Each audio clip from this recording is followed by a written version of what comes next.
What up, YouTube? You already know. It's your boy, Big Lou, tapping back in. What it do with Big Lou and MCR2? Baby. Fire! So check it out.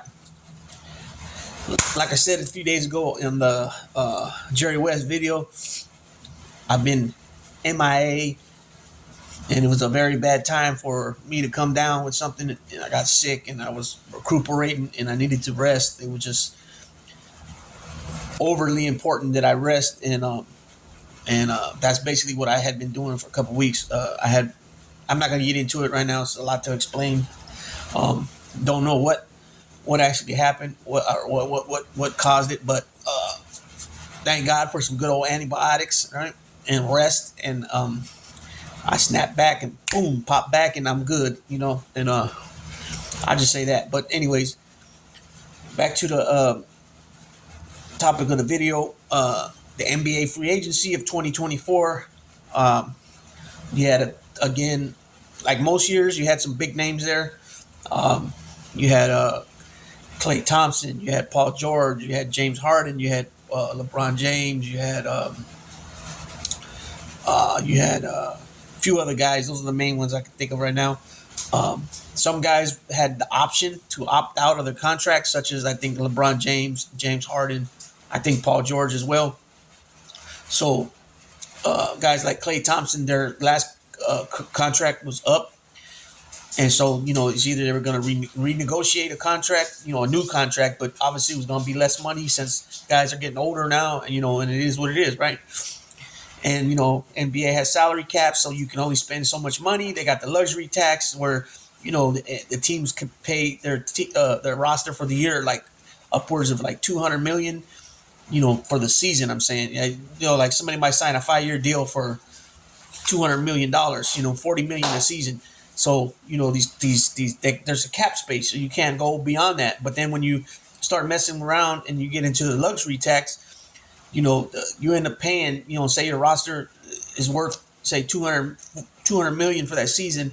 You end up spending a good 150 million on the luxury tax. So some owners don't mind doing that because they want to win, like the Warriors at the time when they signed Kevin Durant, and then they had to, reconstruct their roster somewhat. Well, not somewhat, they did when they signed him after the 2016 season. They had to figure out things. They had to let some guys go that were part of the team the previous two NBA Finals trips where they won one in 15 and they lost the second one in 2016 in the game 7 against Cleveland. And so, when you're that position of general manager and the front office people, it's like, it's somewhat, it's a business. So it's somewhat you're governing that team and that's the business. So you got to have somebody that has brains, that can do the job, which at the time our GM did an excellent. He's no longer there. He resigned after last season, I believe, I think he resigned after the last championship the Warriors won in 2022 when they defeated the Celtics in 6 games. So you got to have people that are smart, that are willing to, sometimes you got to raise the bar and you got to challenge yourself and you got to figure out a way to sign people and get rid of other people because you believe these new players that you're going to acquire, or, and either a sign and trade or a just straight up new contract or a trade, or go elsewhere to overseas and pick up somebody from say the German league or China or wherever they're playing nowadays, Spain. They got a lot of different pro leagues overseas. And a lot of NBA guys go there after they can't make the NBA.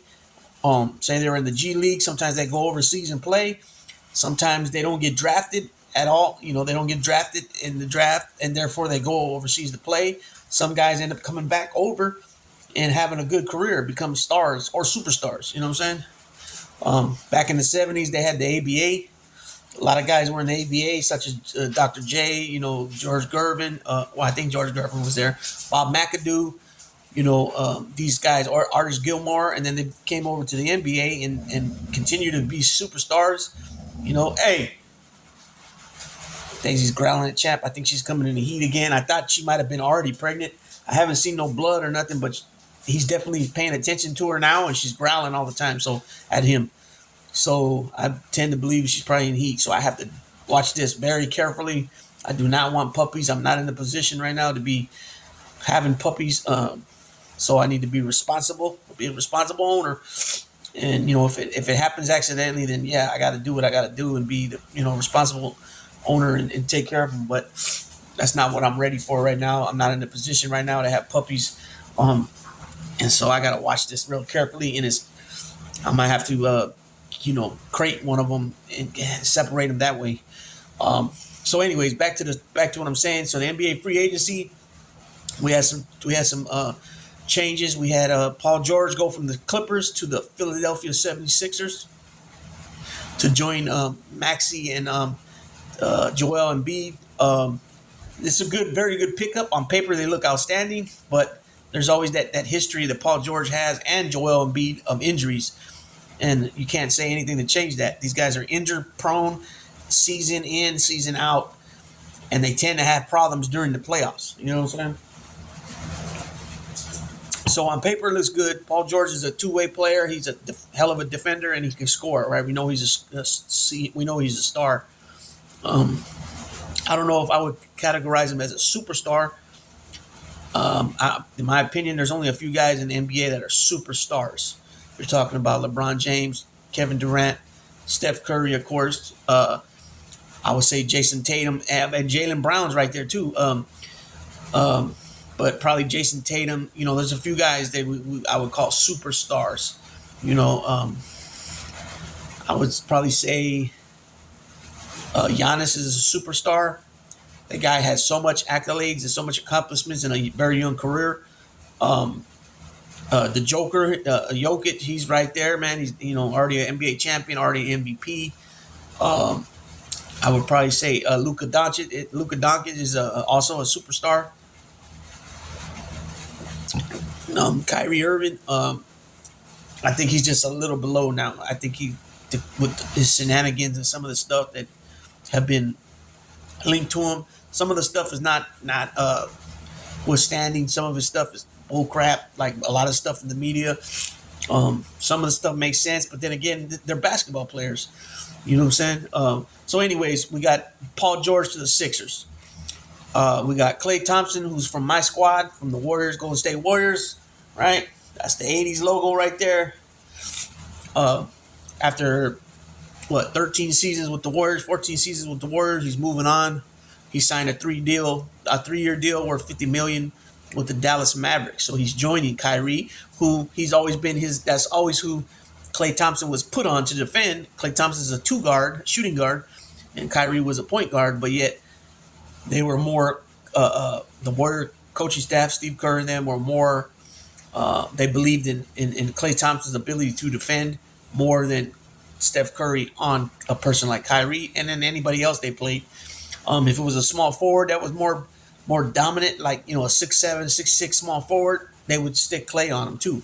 That's kind of like how Scottie Pippen was, right? He's the one that guarded Magic, and Magic was a point guard. Excuse me. So Klay is gone. It was real not devastating, but disappointing, and disappointing to me as a Warrior, always a Warrior all my life. To see him go after all the accomplishments has made as part of the Splash Brothers, him and Klay Thompson. Klay Thompson and Steph Curry. See, look at me. I'm even screwing up. I'm 45 saying the wrong thing. So Biden is almost double my age, and you know what I'm saying? But Klay Thompson, 4-time NBA champion.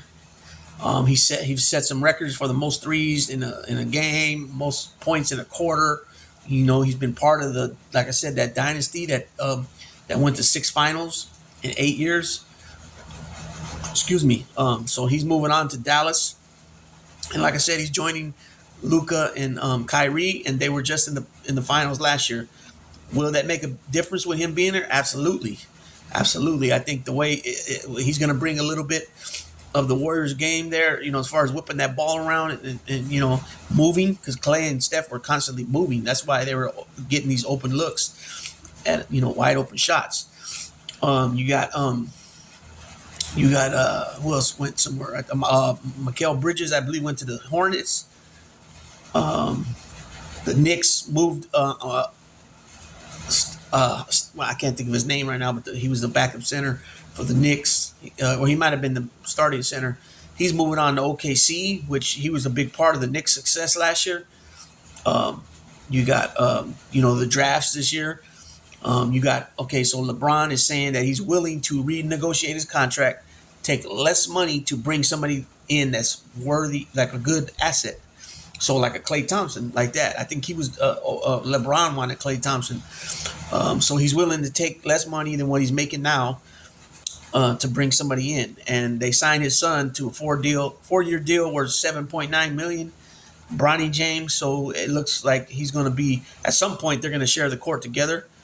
How long Bronny stays, I don't know. He's really undersized. The good thing about him is he has long arms. So they say he's six. I've seen him listed at 6'4", and I've seen him listed at 6'2". He's definitely way shorter than his dad. He's way smaller than his dad as far as like.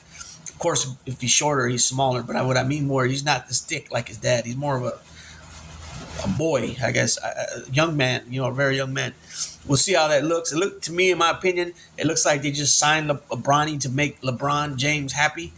Hopefully he is successful. For some reason in the NBA, anybody's former star players or superstar players in the past, their kids that end up coming to the NBA, none of them even come close to the success of their dads, and that being Larry Nance Jr., Tim Hardaway Jr. I think Patrick Ewing's son played for a minute. Michael Jordan's kids nowhere to be seen.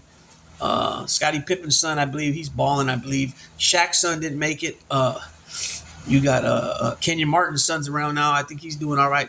Gary Payton Jr. or Gary Payton III. He helped the Warriors win that last title.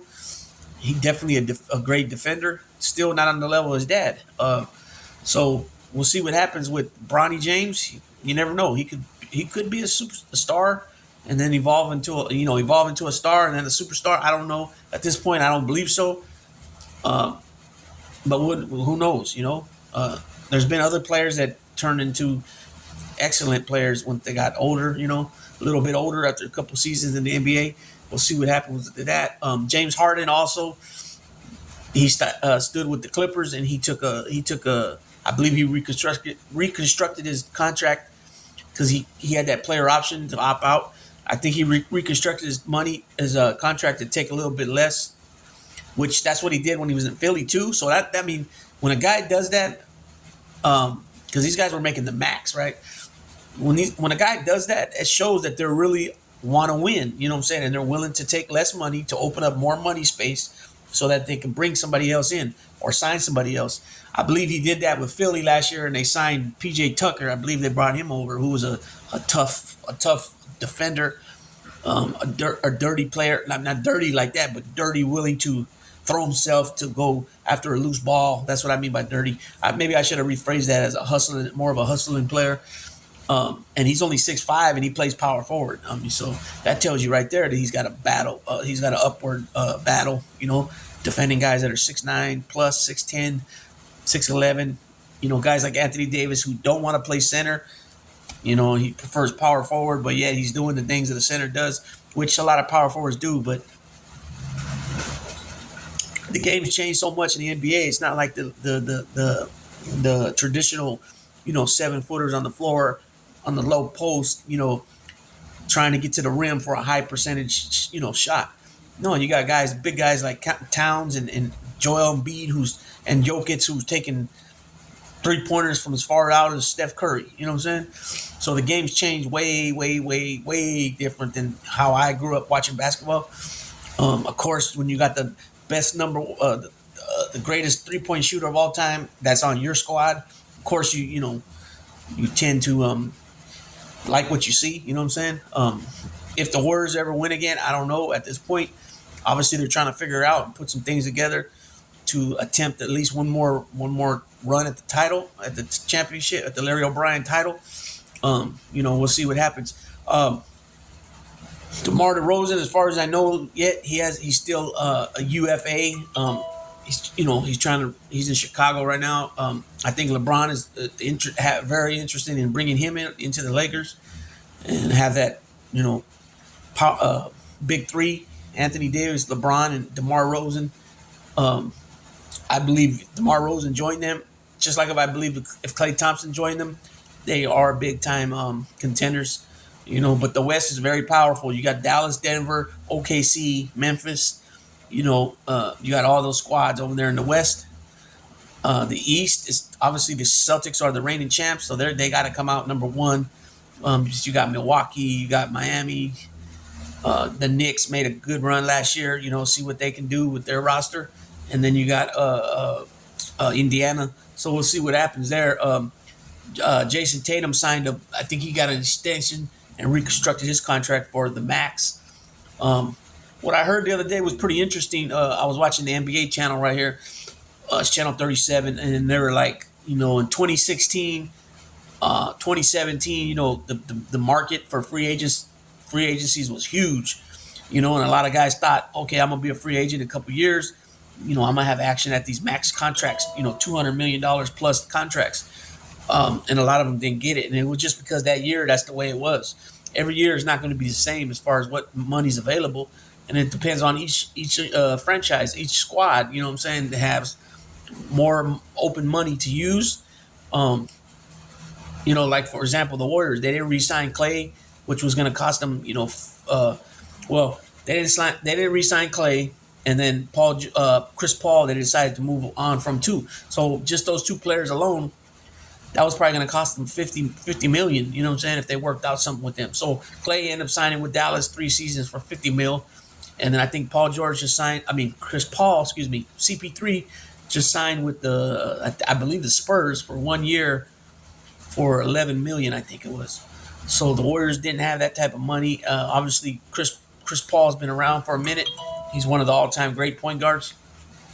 He's a great defender. He's still going.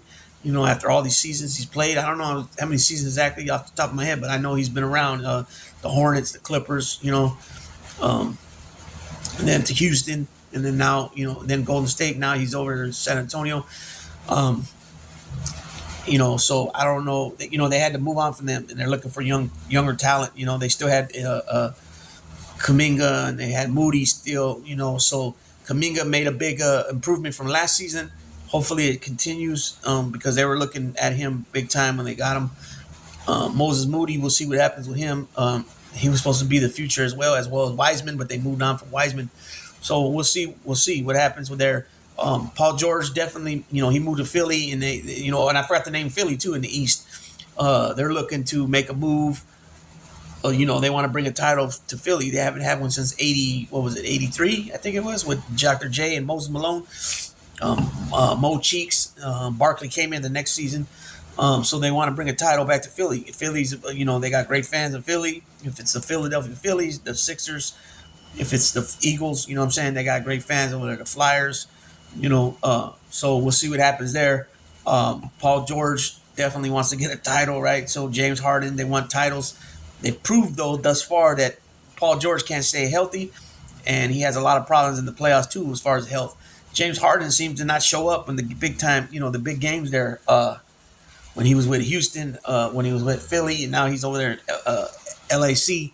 The Clippers, he was there with Kawhi and Paul George, all 3 California natives of that area, and they failed again. So on paper, just like a lot of these teams, we used to say about the San Diego Chargers back in the 90s, they look good on paper tigers. They end up turning into paper tigers, and it doesn't come out to be anything, as far as title wise. You know what I'm saying?